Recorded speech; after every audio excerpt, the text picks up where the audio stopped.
John Kavakis here with a very special edition of My Take.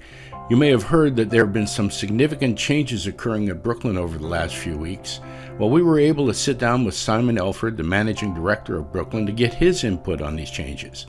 We're going to find out where the company is and what their plan for the future is. So apart from a slightly glitchy camera, we had a fascinating time together. Here's my take on Brooklin 2022. Okay, I'm here with Simon Elford of Brooklin, and we've got some news we want to share with you. Simon, how are you doing? Very well, thanks. Good to see you, John. It's good to see you again, my friend. So, look, share with us just a little bit of your background in the scale model community. How did you get involved in all this? I met Keith from SMTS maybe 30 years ago now. I met him at a car club, and I was a chef at the time. And he just offered me. He said, "Do you want?" We started talking about models and cars, and he said, "Do you want to come down and I'm looking for people to work. Do you want a job?" So I went down and tried out, and I wasn't very good, to be fair. And what did he have you do? I'd built models since I was a kid, but this was totally new to me, and this was a massive step up. And but Keith stuck with it, and I've been working for Keith not for 30 years solid. I've gone off and done other things. I've opened a shop, had a model shop for a while, and had my own model business producing models. But I've always worked for Keith one way or another. Mm-hmm. And eventually, a few years ago, maybe 10 years ago, he came and said, "Do you want to come back and work and start running SMTS for me?" So that was that. Wow, fascinating. Now you've been associated with Brooklin for how long? It was December 2019, I think, that we had inquiry from two Italian businessmen came to see us and said, we want you to make some models for us. And we went and had a meeting, and we knew straight away that it was Brooklin because we could see from the photos. Mm-hmm. And within about 3 months, they bought SMTS. And wow. So we started working. Unfortunately, they bought the company just as the pandemic started. So literally, they bought SMGS, and then he said, "Right, we're going to get you over to Brooklyn, and we're going to start working together." And then we couldn't go down to Brooklyn for 7 months, I think. So, wow. So I didn't actually start working really with the staff there till July of 2020. Yeah, absolutely fascinating. So they made you an offer you couldn't refuse. They made Keith an offer he couldn't refuse, and I was dragged along with it. So yeah. So you've been, since your association with Brooklin, there's been all of this flux, all of this change, and you've been sitting in the hot seat for quite some time now. I'm sure that's not what you signed up for, but as far as I can see, you've been navigating it really well. And in particular, the last couple of weeks, there's been a lot of talk about what's going on in the factory. And, we're so glad to have you here to tell us the inside story on what's been going on. Can you tell us what happened? I think it's the same that's been affecting many businesses. The combination of the pandemic and COVID, COVID and Brexit in England really. I'll start that again, John. We'll do that. That's all over the place. It's been a big problem for many businesses. I think COVID really hit the company quite badly, and meant we were out of production for probably 4 or 5 months, and on top of that, Brexit, which is just us posting to the US and Europe. It's affected both areas, and it's really affected the business, especially in Europe, really. But I don't know why, but it seems to have affected posting to the US as well, and that's really impacted on our sales. We've seen. I've seen some most unusual stuff coming out of Europe. I've been able to ship a couple of models here from the United States, and there doesn't seem to be any rhyme or reason to the charges. I mean, one day they can be one thing, the next day they can be as much as double. And the only thing that I can know for sure about shipping into Europe is it's gotten really expensive. Yep. and it's really expensive. And it's taking a long time. You know, we're having packages 4, 5, 6 weeks for delivery. It's ridiculous, and I don't know why. I think this is more to do with COVID, but we're having similar problems into the US. You know, it's costing us a bit more, and it's just taking a long time. I know there's big delays in the US. They've had similar, you know, having problems with drivers getting stuff shipped around, and that's impacted on the business, but also, you know, all the uncertainties over here as well. And when we came so okay, we couldn't do much till July over here with Brooklyn, and we started to do a bit of work, and then unfortunately Nigel left, you know, and then we were put in to try and take over, and we've been fine. You know, it's been tough. It's been a tough few years, but we are, you know, certainly the last 6 months, we've really started to make an impact. You know, we've been working for a couple of years on new projects, trying to finish off. We had a lot of jobs that were hanging over from the pandemic. We finished all that up. We've got loads of new patterns, loads of new work coming through, and you're starting to see that now. You're just starting to see that come in. We've got the Ventura starting to come along, the Riviera. I think we all know the story of the Riviera, where we've had to redo the pattern, and it's taken a lot longer than we would like. But the pattern, I think, is really, really well worth the wait. Yeah, the model is stunning. It's really, really well done. But you've had to make some hard decisions. You've had to make some cutbacks. That must have been difficult on everybody. There was a round of redundancies during the COVID, when I think it was 3 or 4 staff went then, and that was just purely off the back of the pandemic, and that was before we came along. And then we've obviously come in, and since then we've been trying to work out where we go from here, and, you know, and work out what we can do to try and increase the business a little bit and stem some of the losses that we've been facing. And really, it's just come down to the fact that the collector market just isn't what it was, and it's not. You know, Brooklyn was still set up to deal with hundreds and hundreds of cars going through the factory. The whole setup, the whole process, the way they do everything is for large numbers, and they're not there anymore. So what we've tried to do is to model the business a bit more on SMTS. And SMTS went through exactly the same problems probably 10 years ago, where we went from a really big factory, had a lot of staff, and we had exactly the same issue, and we had to come down to a much smaller unit with a much smaller team. So you've navigated these waters before. Yeah, no, yeah. I mean, you know, Keith was more involved in that, but yeah, no, I was here working at the time, and it was, you know, it was a big move then for us. And the move itself was a lot of work, but it's after we've done that, it's made such a difference to the business. Well, that's encouraging, because I've been watching social media, I've been watching the forums.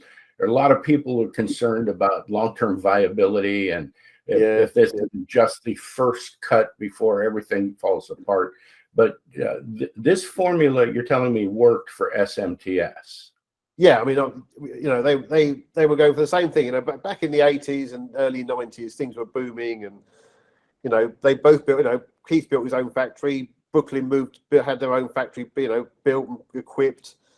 And since then, those numbers have just dropped every year. And you know, we're now at the stage where new cars just don't get. They're not going into the hundreds anymore. So you've got to set up the business to take into account of that, and you can't. You know, you have to operate in a slightly different way. And we did exactly say we did do this at SMTS, and probably within 6 months we went from, you know, struggling to keeping our heads above water, and we have done ever since. Well, that is most encouraging. So you've had to eliminate some redundancy in the staff. How did you decide who would go and who would stay? That's really hard. I mean, obviously we were down to 15 staff after the round of redundancies during the pandemic. Everyone who was left was really kind of quite key to the business.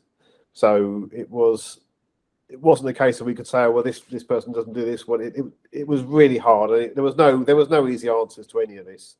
We're going to have to rely on staff that are multi-skilled and can work in more than one area. They need to be able to you know, do help with the painting one day and then jump onto casting, do a bit of building.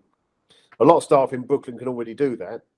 So we were looking for staff like that, and we've also got staff in. You know, we had 2 pattern makers, And really, we just had to go down to one pattern maker. So it was decisions like this. We just had to work out a team that we thought going forward could work and keep the business. Had the multiple skills that we needed, or particular expertise, and can carry that forward. There's certain staff you do need. There's certain staff you need to keep the business ticking over.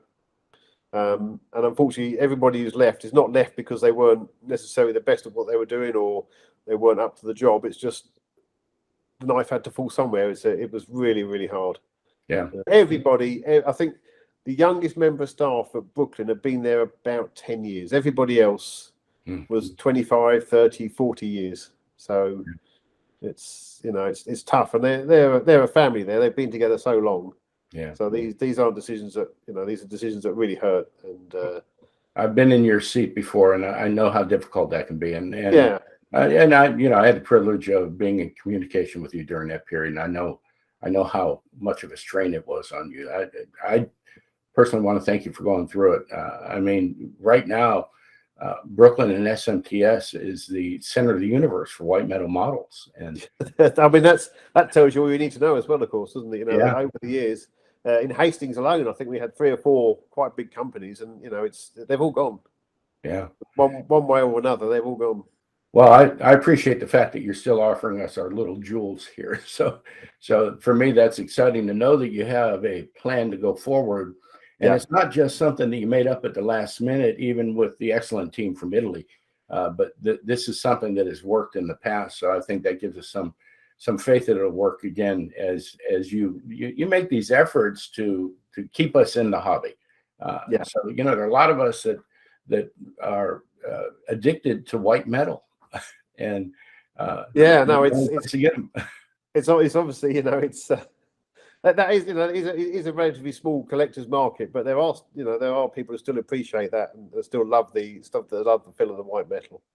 So I've heard some rumors that the plant may be moving. Can you talk about that? Yeah, no, definitely. We currently we're in a building right in the centre of Bath. The factory literally is probably 5-minute walk right from the very centre on the river. It's a lovely location, but it's very, very expensive. We've got a massive unit as well for us. Anyway, it's 5,000 square feet, which is, I suppose, it's not huge, but for us, we're rattling around inside it. It costs a lot of money to upkeep. It costs a lot of money to heat it, and it's just we can come right down in size. We need to move away from Bath town centre. There's all sorts of things, Clean Air Acts coming in there, which is stopping us from doing what we're doing, but also stopping us affecting us getting deliveries and cars coming in, because it's all changing there. How about that? So we're moving. We've got to stay within the region of Bath because all of our staff are based around there. So we're moving to one of the little villages just outside of Bath, or one of the little towns. So you're committed to going forward with Brooklyn. You're committed to staying in Bath. Yes. One of the things I had the honor and the privilege of talking to the buyer of the company in December, and I was really impressed by his concern for the people he employed. I know that these decisions were hard on him. I know it's harder on you because you had to walk them through. But I hear that commitment to everybody I talk to staying where you are, to continuing to offer the models. There's a lot of talk of pricing, a lot of talk of packaging. I think the whole packaging issue has been overblown. But you've got some great packaging. I know when we were all discussing the Nba Center issues, the collection before it was issued, there were some questions about packaging. I kept on saying, I think you already got the best packaging there is.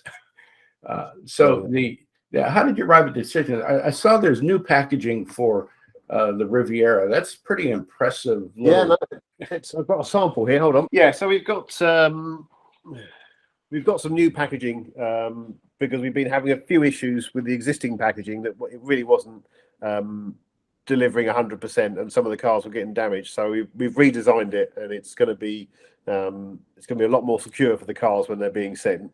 So let me be clear on this, because there are a lot of people that keep saying, "Oh, we don't need the boxes, we don't need the packaging and everything." But you've been. I know we worked hard together on that packaging for the flip box, the luxury box, and everything, but we still had problems when the NABCC delivered the 56 Buick. There were mirrors that were coming off, and that was a little bit of mystery for all of us. But the improvements in the packaging are for the security of the model. Am I correct in saying that? Yeah, no. So I think one of the big problems with that existing packaging is those ribbons coming off of it. When you lift it out the box, it tends to flip the car over, and that's not ideal.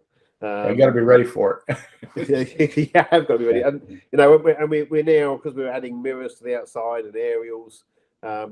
You know, you want to offer secure packaging as possible. You don't want the car moving too much inside it, and when you remove it from the box, you don't want it doing strange things on you like the existing packaging does. So we've designed it, and now all the MB collections, so they come in a box. So they come in a box like that. All the Nba Center packaging comes with a clear plastic case as well, and it will come like this from now on. It goes onto a perspex base, secured down, and with a clear cover over the top of it, which is secured at either end. And that's going to be a lot. You know, the car's not going to move in there. It doesn't move in the box. It's going to be held. You know, we can only do so much, and we've seen some customers have sent us pictures of packaging when they've received their cars, and they're in. You know, the outside box looks like it's being kicked around for 10 minutes or so. I saw the packaging on the Riviera Center Chicago. It's pretty impressive. Yeah, and far more secure than it has been in the past. I think you've got a good solution to this. Yeah, so I'm hoping that's going to solve a lot of the issues we've been having. Yeah. So we've got the commitment to Bath. We've got the commitment to the current, albeit downside staff. You know, we were all sad to see some of the people go. You know, there are folks that we had relationships there with, folks we loved hearing from. It's good to see Julie still there and still posting stuff on the media, so we keep up with what's going on in the factory. So I'm encouraged by what I see. What are your plans for moving forward? I know you've got some models in development. Can you discuss those? Yeah, so obviously you've seen me just release the Ventura and the Riviera. Probably next up, we've been working on a 1/8 scale Cadillac V16 engine that the owner of the company was very keen that we should do. It's a little bit of a trial thing, these engines, but it's going to be quite spectacular. It's a little bit different to see what people think of it. We've got the 1946 Pontiac Torpedo, which is from the MB collection. That's nearly finished. Beautiful car. That's going to be amazing. It's the shape on that is beautiful. And we saw the real car at the Allentown show. You know, it's quite an amazing car. So, and the model looks lovely. And we've got a Cadillac 355B 1932 Cadillac. That's just been finished. So that's underway. Is that the Nba Center Cadillac? That is the one, yeah. That's the one. That car's in Rome, and it's from a film. It's from I think it's The Last Emperor. It appeared in. Oh wow! That's the car from that. So it's the actual car from that. So I don't know what colour we're going to do it yet, but we'll have a look at that. And then we've got a couple more things coming out now that I don't think people know about. We've got a hot rod that we've done on the 5-window Ford Coupe, which Julie's been working on. And that'll be coming out soon. And we've got the Greenbrier Camper van. We've done another improved version of that with the extended roof up. And you can display it up or down, and it'll have all interior detail with all little bits and pieces in there. It's really, really nice model, that one, in new colours. Looks like Darren's gone to town on these little pieces of getting the interiors of these things. The interior, I won't tell everybody what's inside, but the interior on the Greenbrier camper van is a delight, actually. He's done lots of little bits to go into it.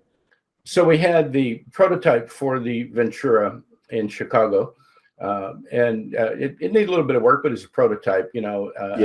I showed some pictures, and I think the pictures on the website, the early pictures, didn't show all the trim on the side. So the car looks pretty good, but that interior is drop dead gorgeous. Is that a passion that Darren has, or you? No, it's something we wanted to work on a little bit. We started to work on the interiors to give them a bit more detail because they're very, very plain up to now. And this particular interior lent itself. It's a really quite a detailed interior in reality. And Darren really went to town on it, and had all the different cushions, the different colours within the seats. And we've got all the, we started to put window winders into all the cars. So it looks really nice. And unfortunately, the pictures that people are seeing on the internet we haven't got the side detail on those because we're still waiting for bits to come, mainly the decals. So there is decals, and there's a little bit of trim that goes around the front wing as well. So there will be much more detail than people are seeing them now. Oh, fantastic. So how's the Riviera doing? And I know we had a little bit of an opportunity to do pre-order on the Ventura. How are they doing? Yeah, very well, really well, actually. I mean, obviously those cars are a little bit more money than the standard Brooklyns. They do take a lot longer, and we try to put almost every single detail we can manage onto it. But I think people are appreciating that, that they can see, we get a lot of good comments about those cars, and we're well into sales now. We're running low on a few of them already. Yeah, fantastic. So what kind of models are we going to see in the future? We've had in the past, we've had show specials. We've had individuals that have been able to offer limited editions. There have been club specials. What can we expect as we go forward? Yeah, so obviously, we will be concentrating on the Nba Center collection. So there's many cars in there we still want to do, and we've still got cars we want to bring up to the Nba Center spec, and we'll be carrying on with that. What's most important, I think, going forward is that we want to support the two main clubs, the BCC and the NABCC. So we will be still producing the club specials for them, and we'll still be releasing BRKs in and around this. We're a lot smaller team now, so there won't be quite as many releases as there would have been in the past, and there won't be the numbers that we were producing before either, which is not necessarily a bad thing because it means we won't be sitting on stock, which is what we tend to do now. So we'll be making, we'll be trying to get pre-orders where we can and making for those pre-orders.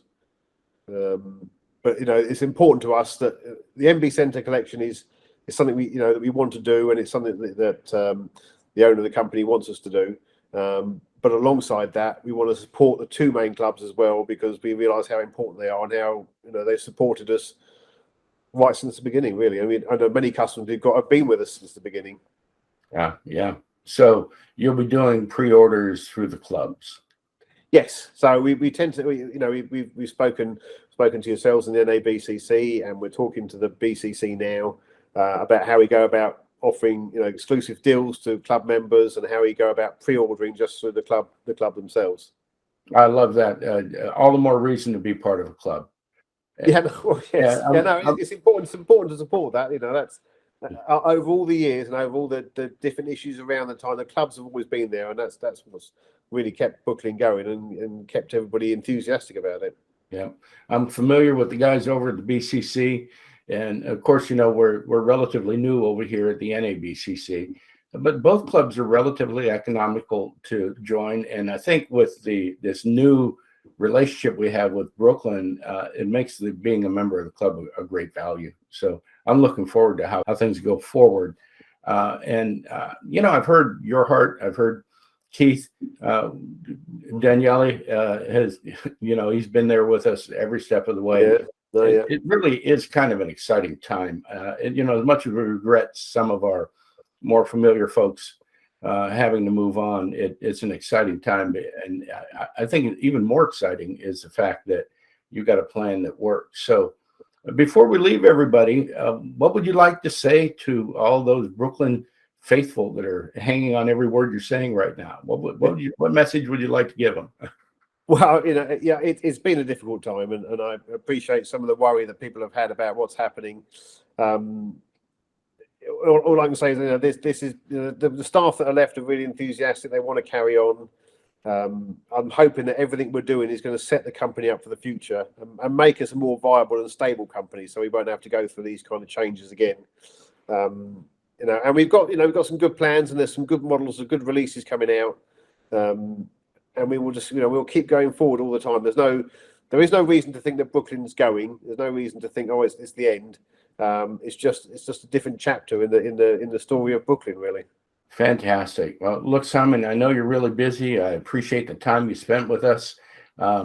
Let's plan on getting together another 3 or 4 months or so and talking again, maybe after you get resituated.